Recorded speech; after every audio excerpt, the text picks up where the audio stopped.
السلام علیکم ناظرین، آپ دیکھ رہے ہیں دیکھو جلم ناظرین۔ جیسا کہ آپ جانتے ہیں کہ آئے روز جو ہے ہم آپ کو سیاست کے حوالے سے آگاہ کر رہے ہیں، تو میرے ساتھ آج موجود ہیں سینئر صحافی الیاس بٹو اور میں، جن کو آپ جانتے ہیں، تو ان سے بات کرتے ہیں سیاست کے حوالے سے۔ السلام علیکم سر۔ وعلیکم السلام۔ سر کیسے ہیں آپ؟ ٹھیک ہیں؟ خیریت سے، اللہ کا شکر ہے۔ الیاس بھائی مجھے یہ بتائیں کہ جلم کی سیاست کس طرف جا رہی ہے؟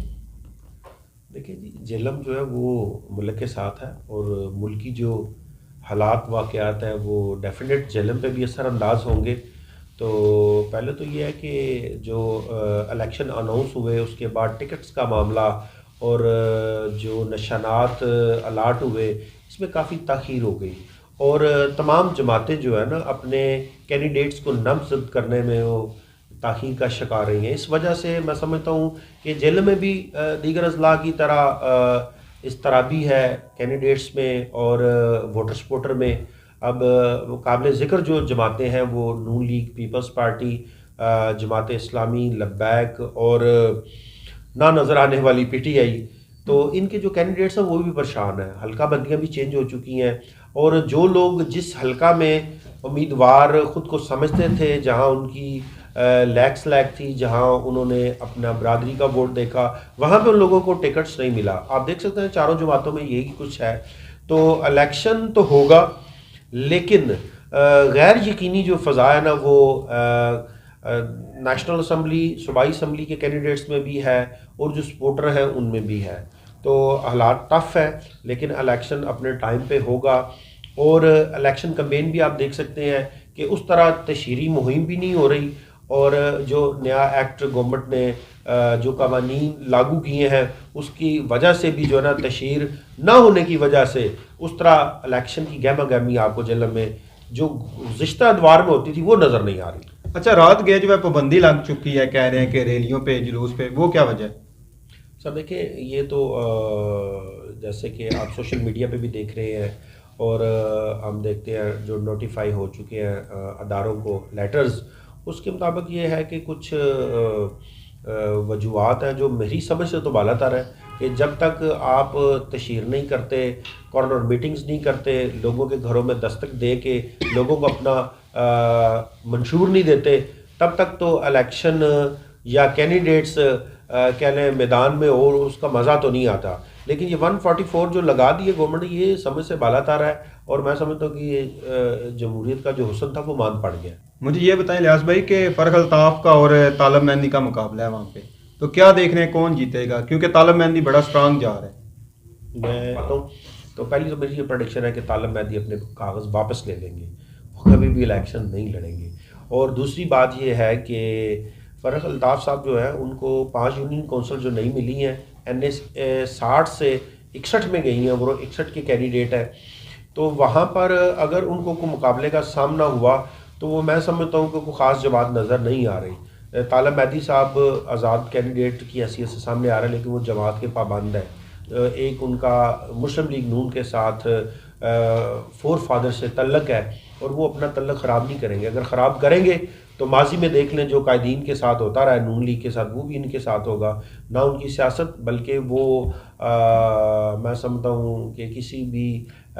لیڈرشپ سے وہ مطلب آپ کو نظر نہیں آئیں گے، ان کا پورا خاندان۔ یہ پہلی تو بات ہے، ان کا مقابلہ ہی نہیں ہوگا، یہ بیٹھ جائیں گے۔ اور دوسری بات یہ ہے کہ فرح الطاف مضبوط ہے، کیونکہ جب وہ ضلع ناظم تھے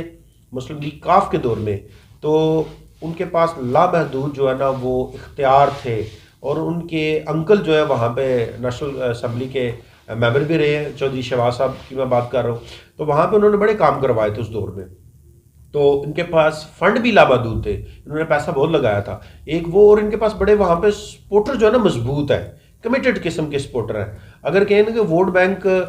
کمزور ہے تو وہ کور ہو جائے گا، ٹھیک ہے، یہ میرا تجزیہ ہے۔ تو ان کو اس طرح کا مطلب ایک پھر مسلم لیگ نون شیر کا اپنا ووٹ بینک ہے موجود ہے، پھر ان کے اپنا ایک لدر خاندان کا جو ذاتی ووٹ بینک ہے، ان کے سپورٹر جس میں قابل ذکر جو ہیں وہ عابد اشرف جوتانہ صاحب ہیں، اور ان کے دیگر کونسلر صاحبان جو انہوں نے کاف لیگ کے دور میں ضلعی نظام کے دور میں بنائے تھے، وہ ایک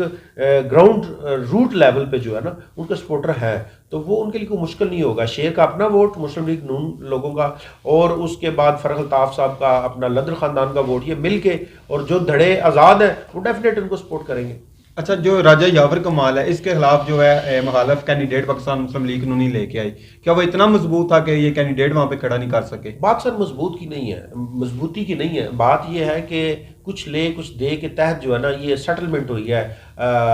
جو ہے نا قومی سطح پر، جس کے تحت ان کی وہ اتحادی جماعت ہے استحکام پارٹی جو ہے پاکستان استحکام پارٹی، تو اس کے تحت انہوں نے مطلب کیا ہے، تو وہ چونکہ استحکام پارٹی سے تھے اور یاور کمال صاحب کا جو اپنا بیک گراؤنڈ ہے خاندانی طور پر وہ ان کے کافی لمبے ہاتھ ہیں، تو اوپر سے بھی کچھ ان کی نہ نظر آنے والی طاقتیں ہیں جو ان کو سپورٹ کر رہی ہیں، اور نون لیگ کے لوگ بھی اسی وجہ سے ان کے ساتھ ایڈجسٹمنٹ میں ہیں۔ اچھا، مجھے یہ بتائیں کہ کیا پاکستان تحریک انصاف ووٹیں لے گی، کیونکہ انہوں نے کینڈیڈیٹ تو آزاد کھڑے کر دیے ہیں اور نچلی سطح پہ ان کا ووٹ بھی موجود ہے، تو کیا ووٹیں نکلیں گی بھی؟ سر پاکستان تحریک انصاف کا تو میں سمجھتا ہوں کہ نام ہی نہیں رہا، ان کا نشان بھی جاتا رہا، ان کی پارٹی کا جو قائد ہے وہ پابند سلاسل ہے، تو اب تو سب آزاد کینڈیڈیٹ ہیں۔ آپ یہ کہہ سکتے ہیں کہ جو وابستہ تھے پی ٹی آئی سے وہ اب آزاد ہو چکے ہیں، تو اس میں قابل ذکر جو ہے نا سکلین صاحب کا بیٹا ہے، ٹھیک ہے، اور وہ ایک سیاسی گھرانہ ہے، وہ ڈیفینیٹ طور پہ اس کو کریں گے، اور جو لوگ ہیں نا جن کی محبت رہی ہے عمران خان سے اور ابھی بھی ہے، وہ ہے شہری حلقے آپ دیکھیں جیلم شہر، دینا شہر اور سہاوا شہر اور دیہی علاقوں کی جو سیاست ہے اس میں بڑا فرق ہوتا ہے۔ دیہی علاقوں کے لوگ کمیٹڈ ہوتے ہیں، ٹھیک ہے، تھانہ کچہری اور زمینوں کے معاملات لوگ یاد رکھتے ہیں، مطلب اپنے باپ دادا سے کہ جی فلاں لیڈر نے ہمارے پہ یہ کرم اور یہ نوازش کی، تو سٹی میں جو لوگ ہیں نا وہ مطلب کہہ لیں کہ یوتھ اسپیشلی جو سوشل میڈیا کو یوز کرتی ہے ان کو گائیڈ کرنا بڑا مشکل ہے، اور وہ مطلب جو ڈسین کر لیتے ہیں تو اس ڈسین پر ڈٹے رہتے ہیں، مطلب پڑھے لکھے لوگ بھی کہہ سکتے ہیں ان کو، یا مطلب بزنس مین لوگ جو مختلف کاروبار کرتے ہیں وہ پہلے اپنا مفاد دیکھتے ہیں کہ ہمارا مفاد جو ہے نا وہ کیا ہے اپنا ذاتی طور پہ، اور اس کے بعد وہ ڈسین کرتے ہیں۔ آزاد کینڈیڈیٹ جو پاکستان تحریک انصاف سے منسلک تھے، نو ڈاؤٹ وہ اپنا اثر رکھتے ہیں، وہ بالکل ٹف ٹائم دیں گے۔ لیاس بھائی، آخری سوال آپ سے پوچھتا ہوں میں کہ آپ کا اتنا ایکسپیرینس ہے، بتائیں کس کا دن ہوگا 8 فروری؟ یہ بڑا مشکل سوال ہے، اور قبل از وقت دیکھیں کہ اب جو سیاست کا منظر ہے نا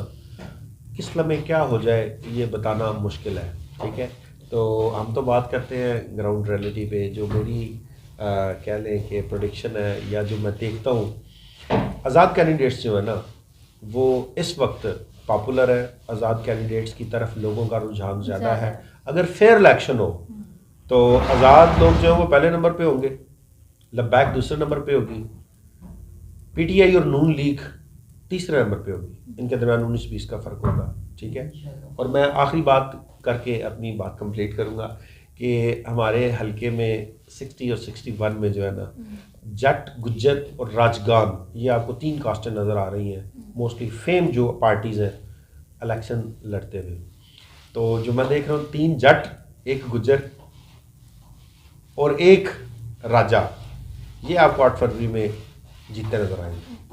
جی ناظرین، جیسا کہ آپ نے دیکھا ہے کہ سر کا ایکسپیرینس ہے اور انہوں نے بتا دیا ہے کہ آزاد امیدوار آپ کو چمکتے ستارے نظر آ رہے ہیں، لیکن دیکھتے ہیں کہ کیا ہوتا ہے۔ اسی کے ساتھ اپنے میزبان بلا رضا کو دیں اجازت، ملتے ہیں نیکسٹ پروگرام میں، اللہ حافظ۔